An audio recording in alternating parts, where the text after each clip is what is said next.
Thank you for listening to Inspired and Admired.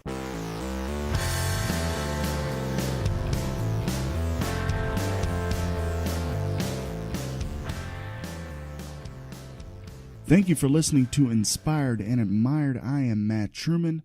Today on episode number 15 of the podcast, I have Chase Warden. He is running for the at-large seat for the Huber Heights City Council. He'll be going up against Nancy Burge, who currently holds the Ward 5 seat in Huber Heights. Election day, don't forget, is November the 7th, Tuesday, 2017. So, the reason I'm doing this podcast is so that the folks in, there's actually a couple reasons. The first reason is so the folks in Huber Heights can get to know their candidates better.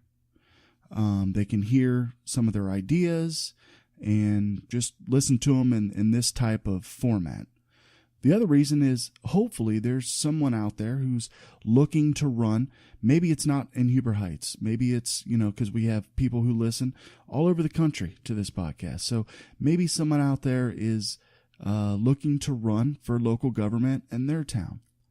So they may be able to get some ideas from these podcasts as well. And it's all about helping and serving your community. Because for me, I applaud all the candidates for stepping up, putting themselves out there.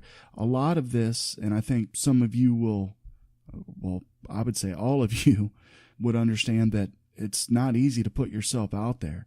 You open your life up to the public when you're running for office, no matter if it's local or national. So my hat is off to each and every one of you. And it is also, I'm extending an invite. If you want to do the podcast, shoot me a call.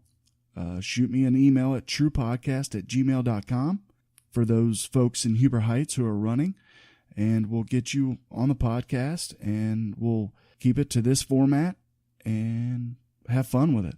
And the folks in Huber Heights will be able to see where you stand. I've actually sent out a couple invites to the people that I'm connected with on Facebook.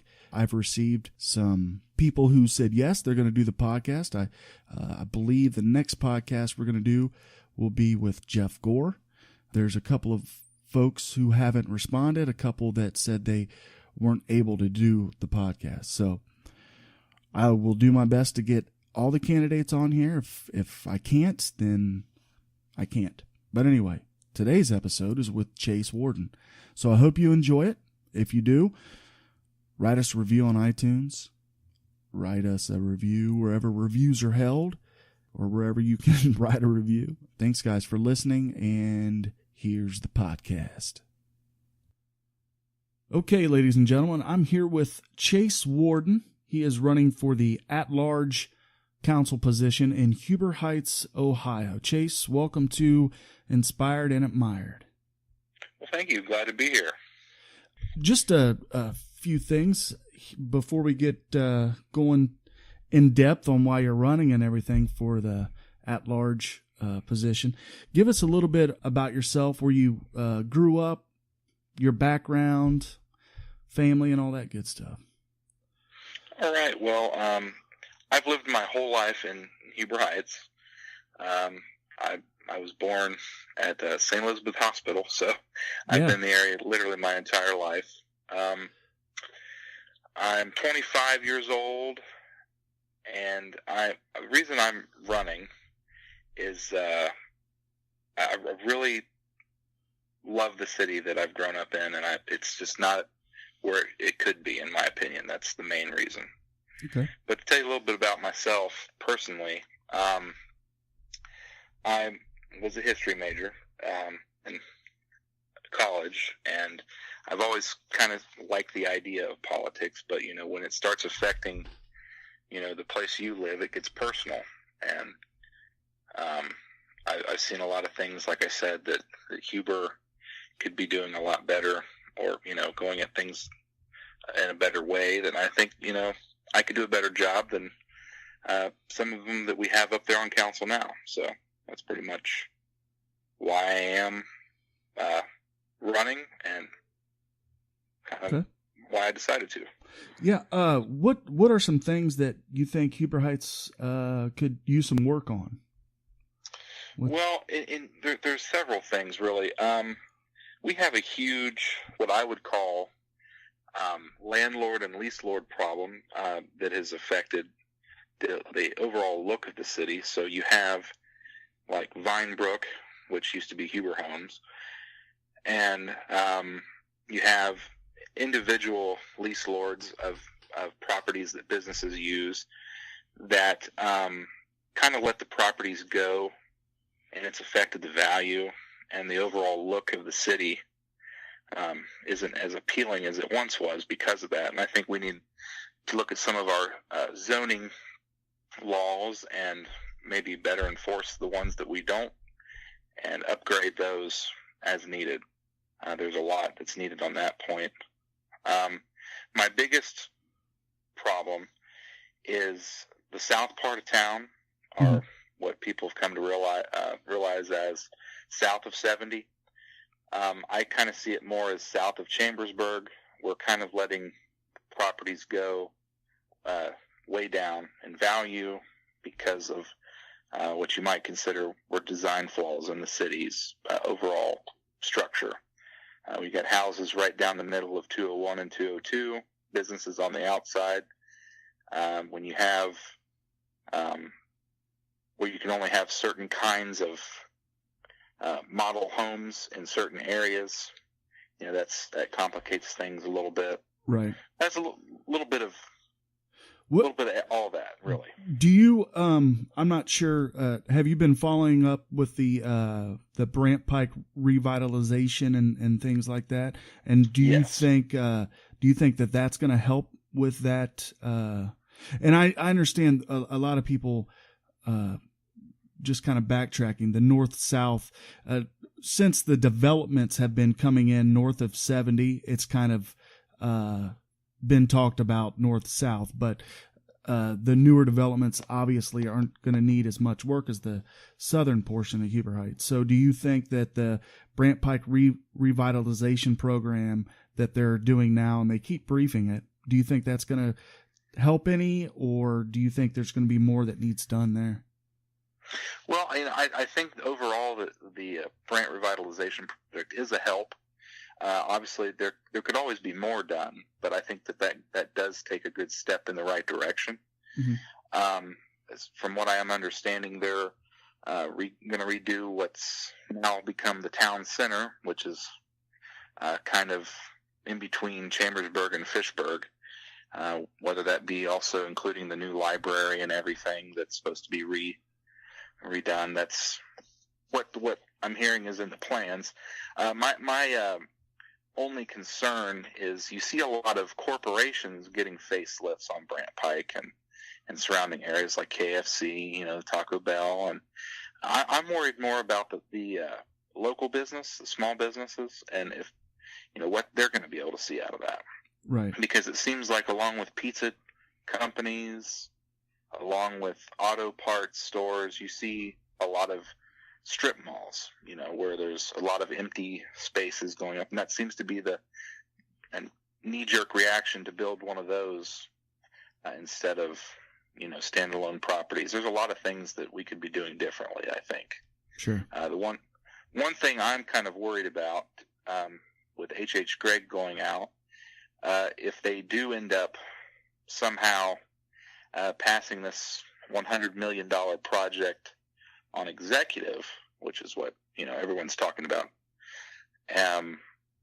Dix will probably want to move to that, and that'll further empty out the shopping center there on 202. Right. And we'll have more vacant properties there. And it's just we need to do something about the vacant properties. Dick's and H.H. Gregg, those are two of the major anchors, along with, I guess, Hobby Lobby would be the next. Yeah. The Verizon store, I'm sure, sees a lot of traffic, but it's not really an anchor store per se. Yeah, the Sears store, that'll be gone within, probably 10 years or so. That and Kmart, they're going under. Yeah. And then across the street, I don't know how much Elder Beerman's got left either, and I'm kind of worried about that shopping center as well. Right. So we could be facing a bigger problem here in a few years if we don't get something together, or a plan together at least, more than what's been offered. And so that's why I'm looking to work with some of the other candidates that are running, kind of get a feel out what their mind's at on some of this stuff, and see what we can come up with. Elaborate on that a little bit. Who are some of the candidates you're working with, and yeah. Well, we just had an event today with David Wilson, who is running for mayor, and he and I think a lot alike on a lot of the subjects. He would be my choice for mayor if I was in the ballot box. And it's nothing personal, because I like both men that are running for the mayor, but it seems we agree on a lot more of the issues, the key issues that are facing the city right now. I haven't got the chance to really get to know Andy Hill too well, or Linda Morin, but I have got the chance to at least talk to them a few times, and they seem like some people that I would definitely consider backing in this race. And they're very level-headed people, and a lot of their ideas seem very appealing, and as ideas I could work with if elected to council. And just for the folks listening, you are running against Nancy Burge, is that correct? That's correct, yes. And Andy Hill is running for the Ward 4 slot. 4, I believe. Yep. Yeah. Ward 4 slot against, I'm not sure. Carl Urbanus. Carl Urbanus. And Linda Moran is running for the Ward 5 slot against Mark Campbell, correct? Correct. Okay. And then Tyler Starline, he was on the podcast a couple of podcasts back. He's running against, I think, Seth Morgan, who used to be a councilman a few, I don't know, 10 years back maybe. I don't know if it goes back. That's correct. Yeah. So just so people are listening, they know, who, and Dave Wilson will be running against Jeff Gore, who is also, they're both running for mayor. So anyway, yeah. So you look to work with those folks, and well, really, and the big thing that I don't want people to misinterpret is, if elected, I'm willing to work. I come open-minded. I'm willing to work with anybody and everybody on council. Yeah. That for the betterment of the city. There is no team effort. Like I thought it was kind of silly a couple of years ago, the whole Team Huber, Team whatever. Uh-huh. And that was one of my big concerns. Is if I came out in support of one candidate, if that would be the line that everybody was saying, oh, you're just making another team. But no, that's not really what's happening. I'm talking to fellow candidates, and I'm seeing who I can agree with before we get into office on some of the key issues. That way we can get something, hit the ground running, so to speak, and get something going for the city. And that's right, because right now what they have, and this is my opinion. I don't want this to reflect on Chase or anyone else. This is my opinion. What we have now is a council that's divided, a council that is having a hard time. There are a lot of issues they work well together with, and I'm proud of them for that, and I think that they'll have more issues throughout the rest of the year that they can work well on. But there's a lot of the tougher issues that they seem not to be able to work toward together on, and it's been ugly at points. So hopefully, yes, when the new council is sworn in and comes in next, I guess, January, that council will be able to work well together. Yeah, that's my hope too. And a lot of the problem is, you have these factions on council, and they just don't want to talk to each other. They want to insult each other both publicly and in executive session. And it's not going to help anybody. It may help their egos, but it hurts the city. It does. And no matter who's doing it, it's always a problem. And we need a cohesive council that, even if we don't agree on certain issues,